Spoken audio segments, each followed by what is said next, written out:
বন্ধকে কেন্দ্র করে ব্যাপক উত্তেজনা, গাড়ি চলা নিয়ে সিপিএম এবং তৃণমূলের মধ্যে তুমুল বচসা, হুলুস্থুলুস পরিস্থিতি।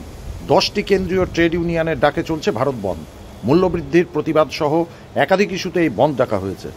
এদিন সকাল সকাল হরিশ্চন্দ্রপুর সদর এলাকায় বন্ধ সফল করতে ময়দানে নামে সিপিএম নেতৃত্ব। অন্যদিকে বন্ধ ব্যর্থ করতে হরিশ্চন্দ্রপুর 1 নম্বর ব্লক আইএনটিটিউসির সভাপতি সাহেব দাসের নেতৃত্বে ময়দানে নামে তৃণমূল। দুই পক্ষের মধ্যে চলতে থাকে স্লোগানিং। শহীদ মোড় এলাকাতে সিপিএম নেতাকর্মীরা গাড়ি চলাচলে বাধার সৃষ্টি করার চেষ্টা করে। সেই সময় তৃণমূল নেতাকর্মীরা যান চলাচল স্বাভাবিক করতে গেলে দুই পক্ষের মধ্যে বচসা বেঁধে যায়। চলতে থাকে তুমুল বাকবিতণ্ডা, ছড়িয়ে পড়ে উত্তেজনা। পরবর্তীতে হরিশ্চন্দ্রপুর থানার পুলিশ পরিস্থিতি নিয়ন্ত্রণে আনে। নেতাদের সঙ্গে হরিশ্চন্দ্রপুরে মানুষ মেনেছে বন্ধের বিরোধী করার অধিকার নাই। যে তৃণমূল 71 বার বন্ধ দেখেছে পশ্চিমবাংলায়, কোথায় কোথায় সে তৃণমূলের বন্ধ বিরোধিতা করবে আমরা মানব না। আজকে বন্ধ মেনেছে, জবরদস্তি যারা শান্তিপ্রিয়ভাবে বন্ধ মেনেছে তাদেরকে খোলার চেষ্টা করছে তৃণমূল। তার জন্য সাবধান করে দিচ্ছি, বন্ধে আমরা অপ্রীতিকর ঘটনা ঘটাচ্ছি না, খণ্ডন করছি না। কেউ করতে গেলে তার মোকাবেলা রাস্তায় হবে, বন্ধ আরো 100% বেশি হবে, তাহলে আমরাও জবরদস্তি করতে বাধ্য হবো। আমরা পুলিশের কথা শুনবো। মানুষের বন্ধ মানুষ স্বতঃস্ফূর্ত মেনেছে। তৃণমূলের কয়েকজন গুন্ডা ঝান্ডা নিয়ে বন্ধকে বিফল করার চেষ্টা করছে। মানুষ তার প্রত্যাখ্যান করছে, মানুষ তাদের কথা শুনছে না। এই জবরদস্তি করলে কিন্তু মানুষ তাদেরকে তাড়িয়ে দিয়েছে। আগামী দিনে আরো কিছু করতে গেলে আমরা তাদেরকে তাড়িয়ে দেবো। বন্ধ কি সফল হয়েছে আপনাদের? গোটা ভারতবর্ষ, পশ্চিমবাংলায় সফল, হরিশ্চন্দ্রপুরের মানুষ সফল করেছে। সকলকে ধন্যবাদ।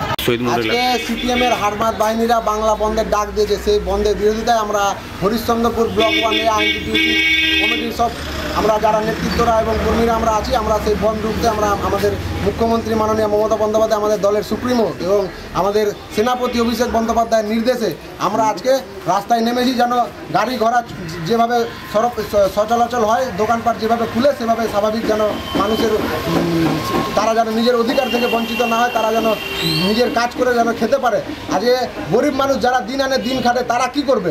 এই সিপিএমের কথা শুনে তারা না খেয়ে বাড়িতে বসে থাকবে? যারা দিন আনে দিন খাটে তারা কি করবে? তাদের জন্য আজকে আমরা আইএনটিটিউসি রাস্তায় নেমেছি, যেন যেভাবে স্বাভাবিকভাবে সচলাচল হয় সব কিছু আজকেও তাই হচ্ছে। সিপিএমের দেখতে পাচ্ছেন প্রত্যেকটা গাড়ি ঘোড়া চলছে, প্রত্যেকটা দোকান খোলা আছে। ওরা জোর জুলুম করে, গুন্ডামি করে সব কিছু বন্ধ করতে চাইছে। মানুষ ওদের পাশে নেই। এখানেই স্পষ্টভাবে বোঝা যাচ্ছে যে মানুষ তাদের পাশে নেই, মানুষ তাদের কাছ থেকে সরে গেছে। এরা মানুষের কাছে আসার জন্য, প্রচারে আসার জন্য এসব গুন্ডামি শুরু করেছে। তবে মানুষ এসব সহ্য করবে না। মানুষ আগামী দিনে, বিগত দিনেও জবাব দিয়েছে, আগামী দিনেও মানুষ তাদেরকে জবাব দেবে। আমরা দেখতে পেলাম তারা অ্যাম্বুলেন্সকেও, এমনকি এত নিচে নেমে গেছে সিপিএম এর হারমাত বাহিনীরা, তারা অ্যাম্বুলেন্সকেও এবং রুগীর গাড়িকেও তারা আটকে রেখেছিল। আমরা সেই গাড়িকে সচলাচল করার জন্য একটু আমাদের মধ্যে বচসা হয়, তবে স্বাভাবিক হয়ে গেছে। গাড়ি ঘোড়া চলাচল চলছে যেভাবে স্বাভাবিক চলে। কিছুই বন্ধ বলেনি। আপনারা সংবাদ মাধ্যম, আপনারা রাস্তায় ঘুরে দেখুন এবং আপনারা ভিডিও করে দেখুন, সব দোকানপাট খোলা আছে। আমাদের এই যে আমরা যেখানে দাঁড়িয়ে আছি হরিশ্চন্দ্রপুর বাস স্ট্যান্ড, এখান থেকে প্রত্যেক গাড়ি চলাচল হয়। আমাদের যেভাবে প্রত্যেক দিন গাড়ি চলাচল করে, আজও সেইভাবে চলাচল করে। ব্যুরো রিপোর্ট, সংবাদ বাংলা টিভি।